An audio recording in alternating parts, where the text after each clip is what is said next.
Assalamualaikum semuanya. Sebelumnya saya ucapkan terima kasih karena masih terus mengikuti cerita bergambar di channel ini. Dan untuk kawan-kawan yang belum subscribe ke channel ini, dukung saya ya. Klik tombol subscribe dan klik logo lonceng untuk bisa berlangganan gratis di video cerita bergambar selanjutnya. Oke, sebagai imbalannya kali ini saya akan coba menggambar sekaligus bercerita tentang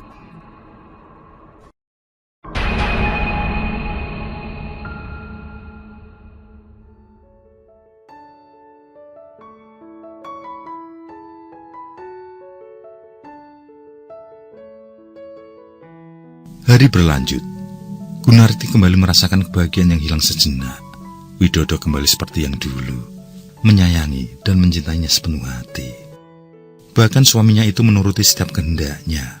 Widodo bertekuk lutut tanpa berani berbuat macam-macam. Hari ini, tangis seorang bayi pecah di dalam kamar. Bayi mungil laki-laki telah lahir dari rahimnya. Lengkaplah sudah kebahagiaan mereka.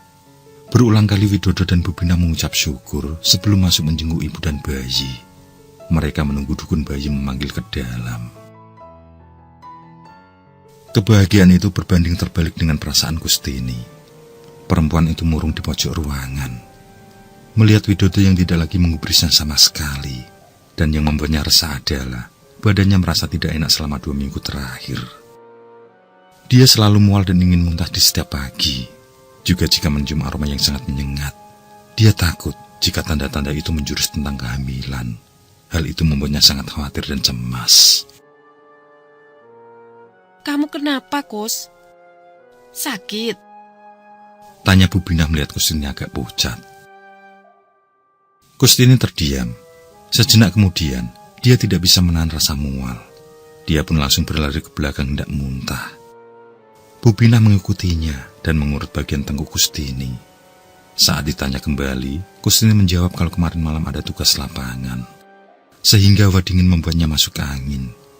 Meski begitu, Bubina merasa ada yang tidak beres, dan pikiran itu tentu menuju tentang kehamilan, karena yang dialami Kustini adalah tanda awal seorang sedang mengandung.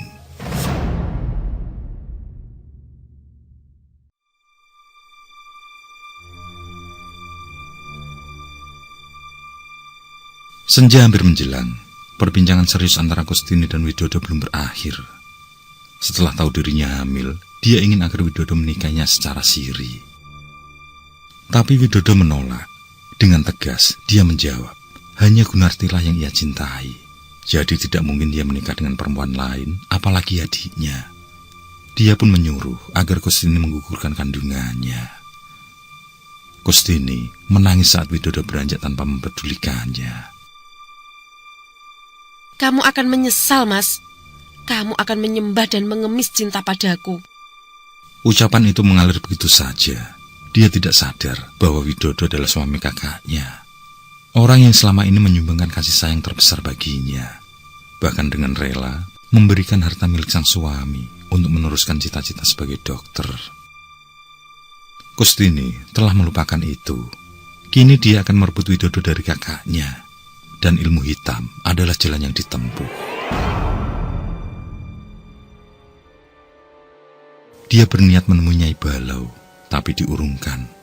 Hal itu dikarenakan kondisi Nyai Balau yang sudah rentah. Dikabarkan kalau sang dukun sakit dan diambang ajal.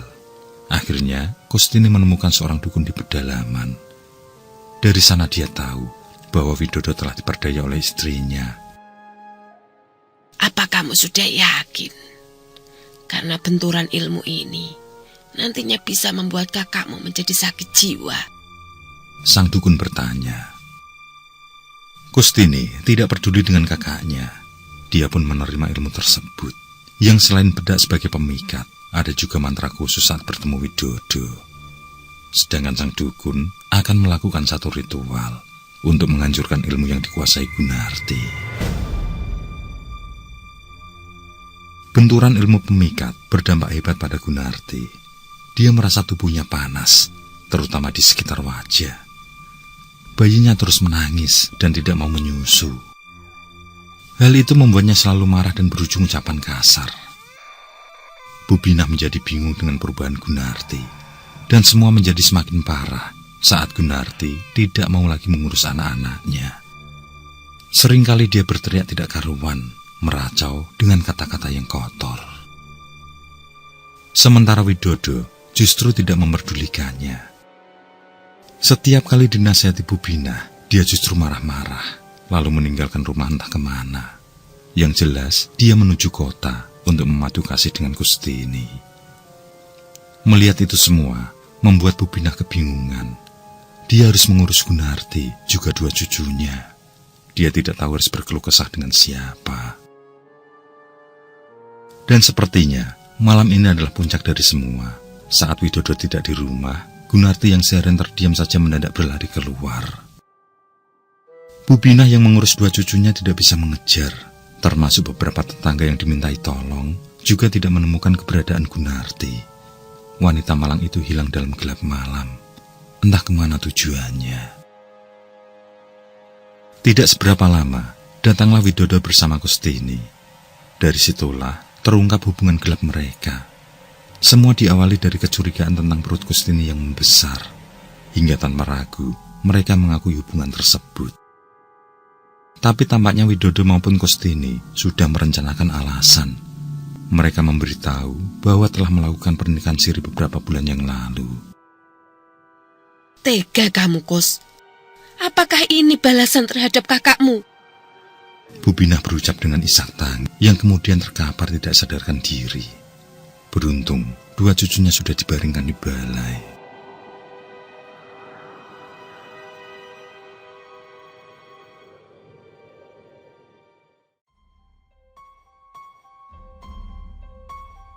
Gunarti tidak ada kabar. Tidak ada seorang pun yang tahu. Tapi saat terjadi pembunuhan seorang laki-laki, ada saksi mata yang mengarah pada ciri-cirinya. Dan diketahui, lelaki yang dihabisi adalah Sabri, seorang dari Jawa yang sudah beberapa tahun tinggal di Kalimantan.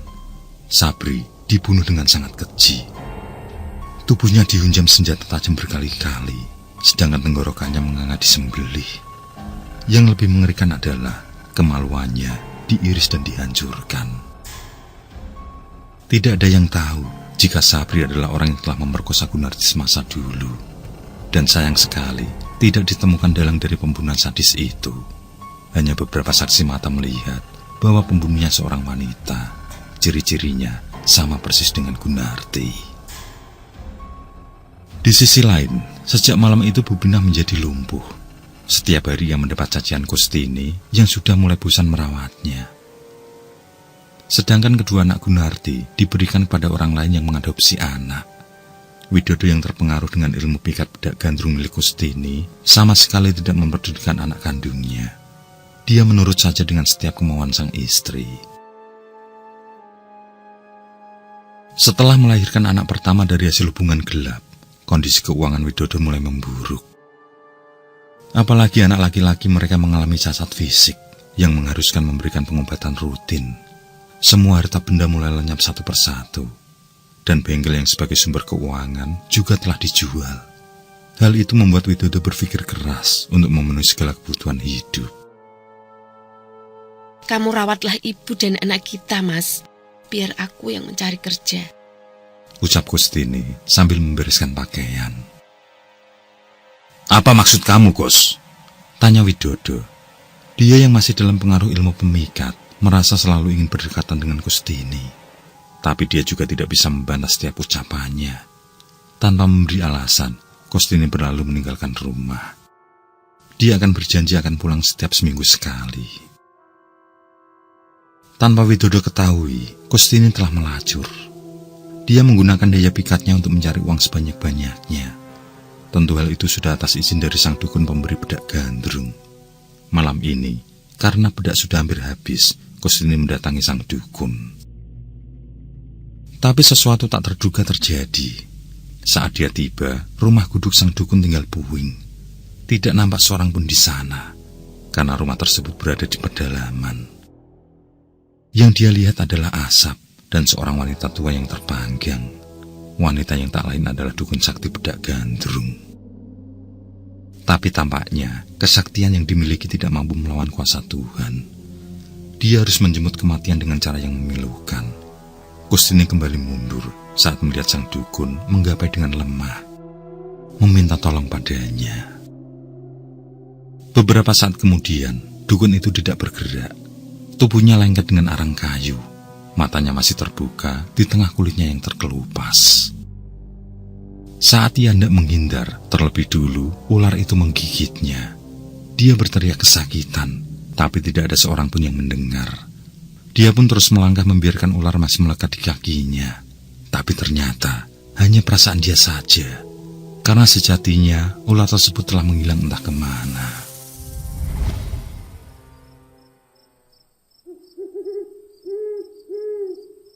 Malam berangsur naik. Dari kejauhan, Gunarti melihat rumahnya. Tampak Widodo terkulai lemas sambil menggendong anak yang tidak sempurna. Sementara tetangga silih berganti keluar masuk ruangan. Setelah 2 bulan lamanya didera penyakit aneh, malam ini Kustini menjumpai sakaratul maut. Memang, semenjak kejadian di mana dia digigit ular, secara perlahan fisiknya mulai berubah. Kakinya tidak bisa digerakkan sama sekali. Dan yang sangat aneh adalah mukanya yang hancur semakin hari semakin bertambah lebar. Bertambah mengerikan, rambutnya yang panjang terurai acak-acakan karena selalu terbaring. Warga yakin jika meninggal nanti, Kustini akan menjadi sosok sanda.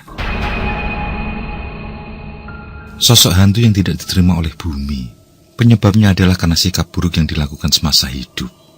Dan yang paling utama adalah ilmu yang telah dipelajarinya. Ilmu yang membuat sang suami bertekuk lutut, dan yang telah membuat sengsara orang lain. Mungkin istrimu menunggu kakaknya, Wit, ucap salah satu warga. Ucapan itu pun langsung menjadi bahan obrolan. Mereka yakin bahwa kata maaf dari Gunarti akan memperlancar kematian Kustini. Mereka semua tidak tahu bahwa Gunarti hadir di sana. Hanya saja dia tidak mau mendekat atas saran dari Nyai Balau. Karena jika menemui Kustini, maka ilmu adiknya akan kembali berfungsi. Jadi itu menjadi sebuah pantangan tersendiri. Meskipun merasa tidak tega, tapi jarak itu harus dijaga. Tidak seberapa lama kemudian Kustini meninggal dunia. Tapi beberapa menit kemudian kembali bernafas lagi. Dan hal itu terus terjadi hingga beberapa kali. Saat dinyatakan benar-benar meninggal, Gunarti tidak bisa membendung air matanya. Dia menjauh dan sesenggukan seorang diri di remang malam. Hari itu Gunarti berduka. Ingin sekali ia menjenguk ibunya yang pasti sangat bersedih karena telah kehilangan 2 putrinya. Tapi Nyai Baul masih melarangnya. Ada waktu yang tepat untuk pulang nanti. Saat mendengar tangisan seorang anak, segera Gunarti masuk ke dalam. Kenapa adik kamu, Rin? Tanya dia pada Rina, putrinya yang disuruh menunggu sang anak. Yang ditanya hanya menggeleng kalem, memberi jawaban kalau dia tidak tahu penyebabnya. Itulah yang terjadi sejak Gunarti meninggalkan rumah. Dia mengasingkan diri di dalam hutan seorang diri. Setiap kali ada orang yang masuk, ia menghindar dan bersembunyi. Hingga dia menjumpai Sabri yang sedang melakukan penebangan hutan secara liar. Dia terus mencermati dan memastikan kalau sosok itu memang lelaki yang pernah mengambil keperawanannya. Dan begitu yakin, dendam yang masih tersimpan langsung bergejolak. Dia pun membunuh Sabri dengan sadis. Meski beberapa temannya melihat, tapi tidak seorang pun yang berani mendekat. Gunarti dianggap orang gila yang sangat berbahaya. Setelah kejadian itu, dia merasa kalau Sukmanya dipanggil untuk menemui Nyai Balau. Saat dia mendatangi Nyai Balau di tengah malam, kondisi sang dukun sangat memprihatinkan. Tergolek lemah di balai bambu, tanpa seorang pun menunggui. Akhirnya, Nyai Baul mengajaknya ke suatu tempat di tengah hutan, yakni di sebuah gua. Di sana, Nyai Baul menyembuhkan diri dengan bersemedi. Atas bantuan Gunarti, sang dukun bersandar pada dinding gua untuk melakukan pertapaan. Saat pulih, Nyai Baul memandikan Gunarti dengan air sumber dari gua.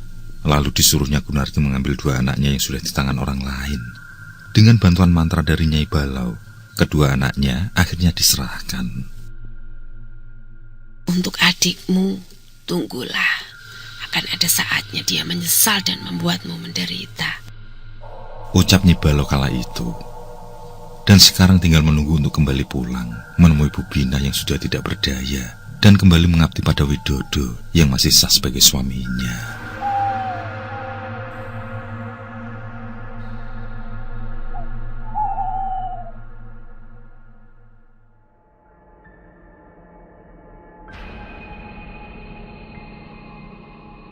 Warga terus membicarakan tentang Kustini, di mana perempuan itu selalu mengeluarkan buih saat jasadnya dimandikan. Ada yang meyakini kalau itu adalah racun yang masih tersimpan. Tapi anehnya, 1 jam lebih buih itu baru lenyap seutuhnya. Tapi perbincangan itu hanya beberapa saat saja, karena saat malam hari, suasana berubah mencekam. Warga bercerita bahwa mereka yang mengucap nama Kustini pasti didatangi sosoknya. Sosok berwajah rusak dan bermuka lebar dengan rambut acak-acakan. Yang sangat mengerikan adalah kemunculannya didahului dengan tangisan yang memilukan. Teror mencekam itu terus berlanjut hingga tidak ada seorang pun yang berani menyebut nama Kustini maupun Sandah. Mereka tidak berani lagi membincangkan perempuan itu. Dan di saat itulah Nyai Balo dan Gunarti pulang ke rumah masing-masing. Di saat itu pula warga menjadi tenang. Mereka yakin jika Nyai Balo mampu mengusir arwah gentayangan tersebut. Gunarti memeluk erat ibunya. Air mata menggenang di antara mereka. Begitupun dengan Widodo yang sudah bersama 3 anaknya. Kemana saja kamu, Nduk? Gunarti masih terisak. Setelah mulai tenang, barulah dia menceritakan kisah pilunya yang makan seadanya di tengah rimba, melawan rasa takut akan binatang buas dan segala merabaya. Gunarti dan warga berkumpul di makam Kustini. Ikut serta pula ibunya di atas kursi roda, termasuk Nyai Balo yang datang terlebih dulu untuk melakukan ritual, yakni menaburkan pasir dan tanah putih di atas nisan Kustini. Setelah semua tenang, Gunarti minta maaf atas tingkah adiknya. Mungkin juga telah memikat beberapa warga lain. Dan dia meminta agar semua mendoakan dengan ikhlas, sehingga adiknya berpulang dengan tenang, tidak lagi menjadi sosok Sandah yang meneror.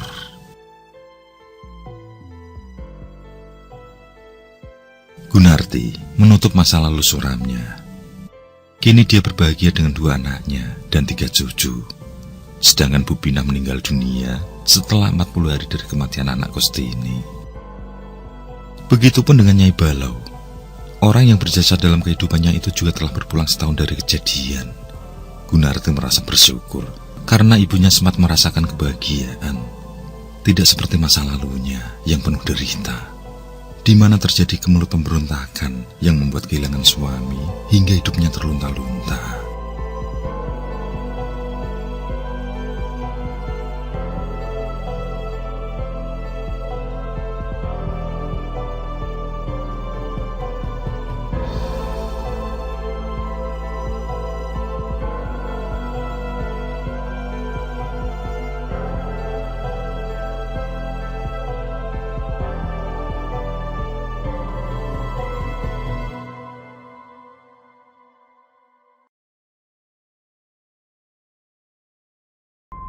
Oke, saya kira cukup cerita kali ini. Untuk cerita-cerita lainnya, silahkan buka di bagian video dalam channel ini, di playlist cerita bergambar. Sekali lagi terima kasih ya. Jangan lupa like, komen, share juga boleh. Dan untuk yang belum subscribe, langsung klik tombol subscribe. Semangat berkarya. Akhirul kalam. Wassalamualaikum warahmatullahi wabarakatuh.